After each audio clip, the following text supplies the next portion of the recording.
തുടർച്ചയായ ചില വിവാദങ്ങൾക്ക് ശേഷം വീണ്ടും കയ്യടി നേടുകയാണ് കേന്ദ്ര സഹമന്ത്രി സുരേഷ് ഗോപി. സുരേഷ് ഗോപിയുടെ കലങ്ക് സംവാദത്തിൽ ഒരു വയോധികയുടെ വീടെന്ന സ്വപ്നം സഫലമായി. വീട് നിർമ്മിക്കാൻ 4 ലക്ഷം രൂപ അടുത്ത ദിവസം തന്നെ അക്കൗണ്ടിലിട്ട് തരാമെന്ന് സുരേഷ് ഗോപി ഉറപ്പ് നൽകുകയും ചെയ്തു. ഇരിങ്ങപ്പുറം പൂക്കയിൽ സത്യഭാമക്കാണ് വീട് നിർമ്മാണത്തിനുള്ള തുക ഇങ്ങനെ വാഗ്ദാനം ചെയ്തത്. മാത്രമല്ല, സത്യഭാമയുടെ വിഷയം കേന്ദ്രമന്ത്രിയുടെ ശ്രദ്ധയിൽപ്പെടുത്തിയ അയൽവാസിയായ കെ രാധാകൃഷ്ണനും ഈ വീടിനായി 1 ലക്ഷം രൂപ നൽകും. ഇരിങ്ങപ്പുറത്ത് സ്വന്തമായുള്ള 3 സെന്റ് സ്ഥലത്ത് അടച്ചുറപ്പില്ലാത്ത ഒരു വീട്ടിലാണ് സത്യഭാമയും ഭർത്താവ് മണിയും കഴിയുന്നത്. ലൈഫ് പദ്ധതി പ്രകാരം ഇവർക്ക് വീട് ലഭിച്ചില്ല എന്നാണ് പറയുന്നത്. സത്യഭാമയുടെ വിഷമം കേട്ടപ്പോൾ തന്റെ മകളുടെ പേരിലുള്ള ട്രസ്റ്റിൽ നിന്നാണ് ഈ തുക നൽകുന്നതെന്നും തിങ്കളാഴ്ച രാവിലെ അക്കൗണ്ടിലേക്ക് ഇടാമെന്നും സുരേഷ് ഗോപി പറഞ്ഞു. പ്രധാനമന്ത്രി ആവാസ് യോജന പദ്ധതി പ്രകാരം നൽകുന്ന വീടുകളിൽ അത് എഴുതി വെക്കുന്നത് കുറച്ചിലാണെന്ന് പറയുന്നവർ കിറ്റിൽ പേരും ചിത്രവും രേഖപ്പെടുത്തുന്നതിൽ ഒരു കുറച്ചിലും കാണുന്നില്ലെന്നും കേന്ദ്രമന്ത്രി സുരേഷ് ഗോപി പരിഹസിച്ചു.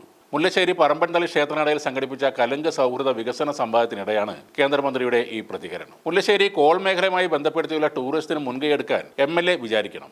കേരള ടൂറിസം മന്ത്രിയും സെക്രട്ടറിയും ഇത് മനസ്സിലാക്കി DPR തയ്യാറാക്കി കേന്ദ്ര ടൂറിസം വകുപ്പിന് നൽകണം. ഇതുമായി ബന്ധപ്പെട്ട് മുൻ MP ശ്രമിച്ച കാര്യങ്ങൾ കണ്ടെത്തി അപകടങ്ങൾ പരിഹരിക്കാൻ ശ്രമിച്ചാൽ വീണ്ടും നടപ്പാക്കാനുള്ള ശ്രമം നടത്തുമെന്നും അദ്ദേഹം പറഞ്ഞു. പഴയതുപോലെ സഹായങ്ങൾ ചെയ്യുന്ന സുരേഷ് ഗോപിയാണ് ഇപ്പോൾ തൃശ്ശൂരിൽ കാണാൻ കഴിഞ്ഞത്. അദ്ദേഹം സ്വന്തം കയ്യിൽ നിന്നും ഇങ്ങനെ പണം മുടക്കണമെന്ന് ആരും ആവശ്യപ്പെടുന്നില്ല. ഒരു കേന്ദ്രമന്ത്രി എന്ന നിലയിൽ പലതും ചെയ്യാൻ അദ്ദേഹത്തിന് കഴിയും. അപേക്ഷയുമായി വരുന്നവരോട് സൗമ്യമായി പെരുമാറണമെന്നും പരസ്യമായി അവരെ പരിഹസിക്കുന്ന രീതിയിൽ സംസാരിക്കരുതെന്നും മാത്രമേ എല്ലാവരും ആഗ്രഹിച്ചുള്ളൂ. എന്തായാലും സുരേഷ് ഗോപിയുടെ ഈ മാറ്റം വളരെ സ്വാഗതാർഹമാണ്. എന്നാൽ കലങ്ക് സംവാദങ്ങളിൽ തുടരെ ഉണ്ടായ വിവാദങ്ങൾക്കിടെ കേന്ദ്ര സഹമന്ത്രി സുരേഷ് ഗോപിക്ക് നിയന്ത്രണവുമായി BJP നേതൃത്വം വന്നിട്ടുണ്ട്. തെരഞ്ഞെടുപ്പ് പ്രചാരണം കൂടി ലക്ഷ്യമിട്ട് നടത്തുന്ന ഇത്തരം പരിപാടിയിൽ വിവാദങ്ങൾ ഉണ്ടാകരുത് എന്നാണ് പാർട്ടിയുടെ നിർദ്ദേശം. BJP ജില്ലാ ഘടകങ്ങളിൽ നിന്നും കേന്ദ്രമന്ത്രിക്കെതിരെ വിമർശനം ഉയർന്നതോടെയാണ് സംസ്ഥാന നേതൃത്വം ഇടപെടുന്നത്. പരാതി പറയാൻ എത്തുന്നവരോട് സൗമ്യമായ ഭാഷയിലും സഭ്യമായ രീതിയിലും അനുഭാവപൂർണമായും സംസാരിക്കണമെന്ന നിർദ്ദേശമാണ് സംസ്ഥാന നേതൃത്വത്തിൽ നിന്നും ഉയർന്നത്. സംവാദ പരിപാടിയിൽ പങ്കെടുക്കുന്ന ജനങ്ങളോടുള്ള പെരുമാറ്റത്തിൽ ശ്രദ്ധ വേണം. കേന്ദ്ര സർക്കാർ ഉദ്യോഗസ്ഥരെയും മന്ത്രി ഓഫീസിലെ ജീവനക്കാരെയും